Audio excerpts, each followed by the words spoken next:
કે કાકો રાતે ભેંસ બોલી જાય.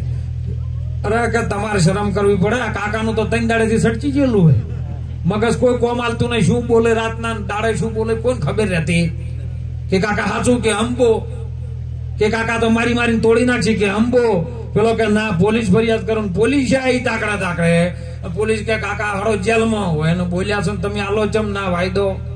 કાકો કે અંબો. એટલે વણિયા ભાઈએ પોલીસ ખાતાને કીધું કે સાહેબ આનું મગજ સટકી ગયેલું. આ તો ચિયા ટેમે તમને અંબો કહે. પોલીસ વાળા જતા રહ્યા. પેલા લોકો જતા રહ્યા. રંબા વાળા વણિયા ભાઈ નો વારો આવ્યો કે આપણે 80,000 ની ભેંસ બચાવવાની હતી. એમાં 1000 રૂપિયા કરેલા હતા. આપણે આ બચાવું ખરો પણ 1000 રૂપિયા મારી દક્ષિણા કરતો હોય. વણિયા ભાઈ એ કાકાને કીધું કાકા આપણે રાતનો જે બોલી કરી હતી એમાં 1000 રૂપિયા કે અંબો.